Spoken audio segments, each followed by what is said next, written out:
एक बार की बात है, एक घने जंगल में बड़ा और शक्तिशाली शेर रहता था। एक दिन वह गहरी नींद में सो रहा था, तभी एक छोटा चूहा उसके ऊपर दौड़ते दौड़ते आ गया। शेर की नींद टूट गई और उसने गुस्से से चूहे को अपने पंजों में जकड़ लिया। शेर गरजते हुए बोला, तूने मेरी नींद खराब की, अब मैं तुझे खा जाऊंगा। डरा हुआ चूहा कांपते हुए बोला, महाराज कृपया मुझे माफ़ कर दीजिए, मैं बहुत छोटा हूँ, आपको मुझसे कोई लाभ नहीं होगा। अगर आप मुझे छोड़ देंगे तो मैं भविष्य में आपकी मदद करूँगा। शेर यह सुनकर ज़ोर से हंसा और बोला, तू एक छोटा सा चूहा मेरी मदद करेगा, ये कैसे संभव है। परंतु उसने चूहे की विनती सुनकर उसे छोड़ दिया। कुछ दिन बाद शेर शिकारियों के जाल में फंस गया। उसने ज़ोर ज़ोर से दहाड़ना शुरू किया। उसकी आवाज़ सुनकर वही चूहा दौड़ता हुआ आया। उसने अपने तेज दांतों से जाल को काटना शुरू कर दिया। थोड़ी देर में चूहे ने जाल काट दिया और शेर को आज़ाद किया।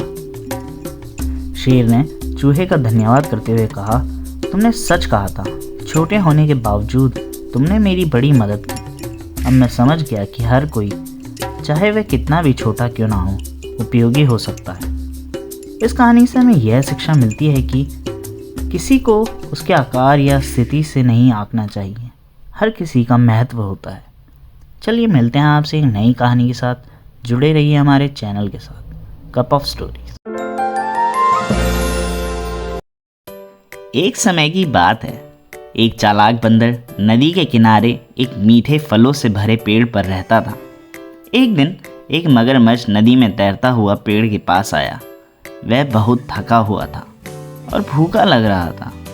बंदर ने मगरमच्छ को देखकर दया की और कहा, मित्र, तुम बहुत भूखे लग रहे हो, लो यह मीठे फलों को खाओ। उसने कुछ फल नीचे गिराए, जिन्हें मगरमच्छ ने खुशी खुशी खा लिया। इसके बाद मगरमच्छ रोज़ उस पेड़ के पास आता और मीठे फलों का आनंद लेता। दोनों अच्छे दोस्त बन गए।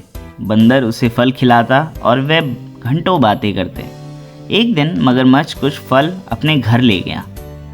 मगरमच्छ की पत्नी ने जब वह फल खाए तो उसने कहा, अगर यह फल इतने मीठे हैं तो सोचो बंदर का दिल कितना मीठा होगा। मैं उसका दिल खाना चाहती हूँ। मगरमच्छ यह सुनकर हैरान रह गया। उसने विरोध किया, लेकिन वह मेरा दोस्त है। मगरमच्छ की पत्नी ने जिद करते हुए कहा, अगर तुम मुझे प्यार करते हो तो बंदर का दिल मेरे लिए लाओ। मजबूरी में मगरमच्छ ने हामी भर दी। अगले दिन मगरमच्छ ने बंदर से कहा, मित्र आओ, मैं तुम्हें नदी के दूसरी तरफ ले चलता हूँ, वहाँ पर और भी मीठे फल हैं। बंदर अपने दोस्त पर भरोसा करके मगरमच्छ की पीठ पर बैठ गया। जैसे ही वह नदी के बीच में पहुँचे, मगरमच्छ ने कहा, मेरी पत्नी तुम्हारा दिल खाना चाहती है, इसलिए मैं तुम्हें उसके पास ले जा रहा हूँ। यह सुनकर बंदर चौंक गया, लेकिन उसने तुरंत एक चालाक योजना बनाई। वह हंसते हुए बोला, ओह मित्र, तुमने पहले क्यों नहीं बताया? मैंने अपना दिल तो पेड़ पर ही छोड़ दिया है। चलो वापस चलते हैं और मैं अपना दिल ले आता हूँ।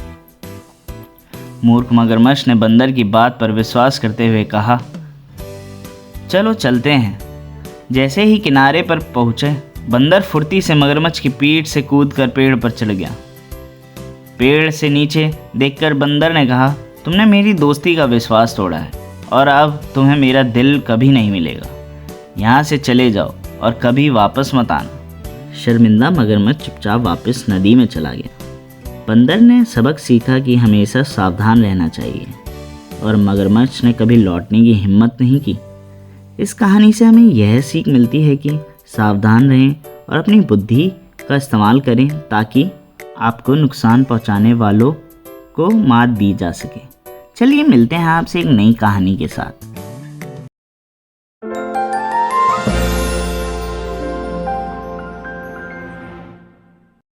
चलिए शुरू करते हैं एक रोमांचक भरी कहानी। यह उस समय की बात है जब धरती बर्फ की चादर से ढकी हुई थी और ठंडी हवाएं तेजी से बह रही थी। सभी खुश थे। तभी अचानक एक दिन सूखा पड़ गया और सभी जानवरों को एक दूर यात्रा पर निकलना पड़ा। वह सभी एक गर्म घाटी की खोज में थे, एक ऐसी जगह जहां बर्फ पिघल चुकी हो भोजन भरपूर हो और हमेशा सूरज की गर्मी महसूस हो। एक ठंडी सुबह नोरा भी गर्म घाटी की ओर निकलती है। रास्ते में उसे और भी जानवर मिलते हैं। पहला साथी उसे लॉकी लोमड़ी के रूप में मिलता है। लॉकी हमेशा नए रोमांच की तलाश में रहता है और नोरा उसके साथ यात्रा में शामिल हो जाता है। आगे बढ़ते हुए उसे ताशा स्लॉथ से मिलते हैं। ताशा भी उनकी साथ यात्रा में जुड़ जाती है। तभी उन्हें ब्लेज दिखता है, जो कि एक बाघ होता है।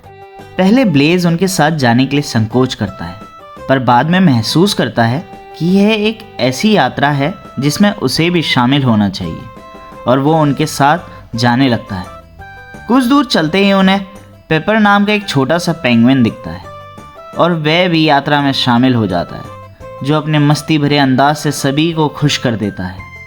उनकी यात्रा में अद्भुत नज़ारे और ख़तरनाक चुनौतियाँ शामिल थी। रास्ते में जाते हुए उन्हें एक बर्फीली नदी दिखती है। लोकी आगे बढ़ के उस नदी की पहचान करता है और सभी एक एक करके नदी पार करते हैं। कुछ दूर जाते ही उन्हें आगे एक भूल भुलैया घाटी का सामना करना पड़ता है और पीछे से एक बर्फीला तूफान उनका पीछा कर रहा होता है। ब्लेस बाघ अपनी तेज़ी से और पेपर अपनी होशियारी से उस भूल भुलैया को पार कर लेते हैं, परंतु तूफान अभी भी उनके पीछे था। वह एक गुफा में छिप जाते हैं, जहां वो आग लगा के अपनी कहानियां एक दूसरे से शेयर करते हैं। अगली सुबह सभी आसमान की ओर देखते हैं और गर्म घाटी की अपेक्षा करते हैं। थोड़ी दूर जाते ही उन्हें एक गर्म घाटी दिखती है, जहां हवा गर्म होती है, हरियाली होती है और नदी का पानी बह रहा होता है। सभी अब चैन की सांस लेते हैं। ब्लेज एक बड़ी सी चट्टान पे बैठ के आनंद लेता है। वहीं स्लॉथ भी एक पेड़ पे सो जाता है। चारों तरफ खुशियाँ होती हैं। लॉकी और पेपर हरी घास में खेलते हुए तितलियों का पीछा करते हैं। नोरा सभी के लिए फ्रूट्स इकट्ठा करती है ताकि सभी भोजन कर सकें। दूसरी जगहों से भी आए जानवर उनके साथ मिल जाते हैं। वह सभी एक साथ मौज मस्ती करने लगते हैं। इस कहानी से हमें यह शिक्षा मिलती है कि बुरे वक्त में हमेशा एकजुट होकर ही मुश्किल का बहादुरी से सामना करना चाहिए। चलिए मिलते हैं आपसे एक नई कहानी के साथ। ऐसी ही और मज़ेदार कहानियाँ सुनने के लिए आप हमारे चैनल को सब्सक्राइब कर सकते हैं। चलिए शुरू करते हैं एक नई कहानी। भेड़ियों के झुंड की नई नेता। एक विशाल बर्फीले पहाड़ों के बीच में एक युवा भेड़िया रहती थी, जिसका नाम कीरा था। कीरा बहुत मजबूत थी, तेज थी और उसका सपना था कि वो अपने झुंड की नेता बने। लेकिन उसके झुंड में वही नेता बन सकता था जो बुद्धिमानी, धैर्य और साहस दिखाए। कीरा साहसी थी लेकिन थोड़ी उतावली भी थी। अक्सर बिना सोचे समझे काम में कूद जाती थी। एक दिन झुंड के नेता एक बूढ़े भेड़िया जिसका नाम सेज था, उसने तय किया कि अब अपने उत्तराधिकारी को चुनने का समय आ गया है। उसने सभी युवा भेड़ियों को इकट्ठा किया और कहा, नेता बनने के लिए तुम्हें एक परीक्षा पास करनी होगी। तुम सभी के पास एक दिन और एक रात का समय हो कि तुम झुंड के लिए खाना लाकर दिखाओ। याद रखना, सच्चा नेता सबसे पहले झुंड के बारे में सोचता है। कीरा बहुत उत्साहित थी और तुरंत दौड़ पड़ी। खुद को साबित करने के इरादे से उसने योजना बनाई कि वो सबसे बड़ा शिकार पकड़ेगी ताकि सब प्रभावित हो जाए। जब वह पहाड़ों में और आगे बढ़ी तो उसने एक मजबूत पहाड़ी बकरी को देखा, लेकिन चाहे जितनी भी कोशिश करे बकरी उससे तेज से भाग जाती। रात होते होते कीरा थक गई और भूखी भी थी और उसने अपने पास के झुंड को दिखाने के लिए कुछ भी नहीं था। निराश होकर वह एक चट्टान पर आराम करने लगी और उसने अपने दोस्त लीरा को देखा, जो छोटी और शांत भेड़िया थी। लीरा कुछ छोटे पक्षी पकड़कर ला रही थी, जो उसने बड़ी कुशलता से पकड़े थे। कीरा ने पूछा, तुमने कुछ बड़ा शिकार क्यों नहीं किया? लीरा मुस्कुराई और बोली, मैंने झुंड के बारे में सोचा। मैंने वही पकड़ा जो मैं संभाल सकती थी, ताकि हमारे पास कुछ साझा करने के लिए हो सके। कीरा को एहसास हुआ कि वह केवल दूसरों को प्रभावित करने में लगी थी, जबकि लीरा ने पूरे झुंड की ज़रूरतों के बारे में सोचा। लीरा की बुद्धिमानी से प्रेरित होकर कीरा ने अपना तरीका बदलने का फैसला किया। उसने पास में एक नदी देखी और उसे याद आया कि वहाँ अक्सर मछलियाँ इकट्ठा होती। ध्यान से और धैर्य के साथ उसने इंतज़ार किया। और कुछ मछलियाँ पकड़ ली ताकि वो झुंड के साथ बांट सके। यह सब बड़ा शिकार नहीं था, पर झुंड के लिए कुछ तो था। अगली सुबह झुंड इकट्ठा हुआ ताकि देखे कि हर युवा भेड़िया क्या लेकर आया है। सेज ने कीरा और लीरा के प्रयास और उनकी विचारशीलता को देखा। उसने सहमति से सिर हिलाते हुए कहा, आज मैंने देखा कि कौन अपने गर्व से उठकर झुंड के बारे में सोचता है। यही एक सच्चे नेता की पहचान है। कीरा ने सीखा कि सच्ची नेतृत्व क्षमता केवल ताकत दिखाने के बारे में नहीं है, ये दूसरों के बारे में सोचने, समझदारी से निर्णय लेने और कभी कभी विनम्रता का मार्ग अपनाने के बारे में है। उसके बाद से वह एक सम्मानित नेता बन गई, जो हमेशा अपने झुंड को खुद से पहले रखती थी।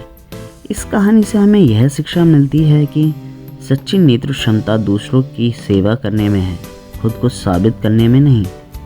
सबसे अच्छे नेता वही होते हैं जो अपने गर्व से ऊपर उठकर समूह की ज़रूरतों के बारे में सोचते हैं।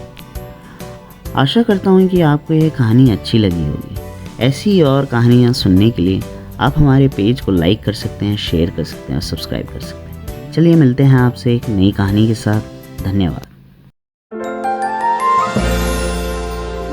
Let's begin the new story.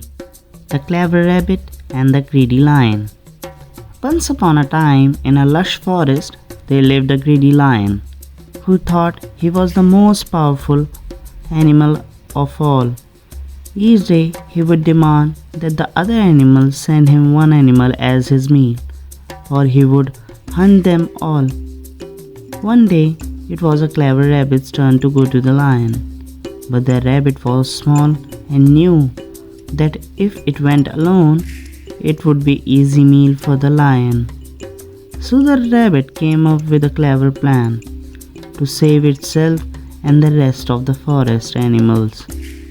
The rabbit took its time and arrived late at the lion's den.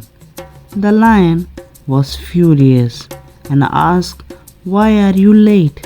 he roared. The rabbit, pretending to be scared, and said, "Oh mighty lion, I am sorry. I was on my way here when I met another lion. He said he was the king of the forest and wanted to eat me himself." The lion's pride flared.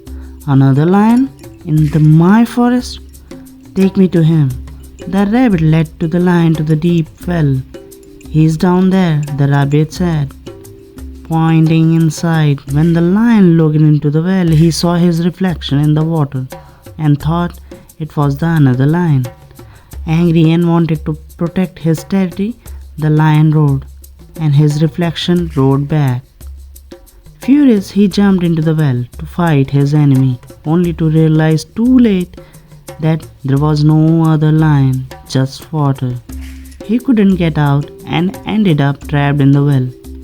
The rabbit returned to the forest and told all the animals what had happened. They were grateful to the clever rabbit who had saved them from the greedy lion. Moral of the story: pride and greed can lead to one's downfall. Intelligence and patience are often mightier than physical strength. Hope you enjoy the story. For more stories, you can hit the subscribe button and join our channel.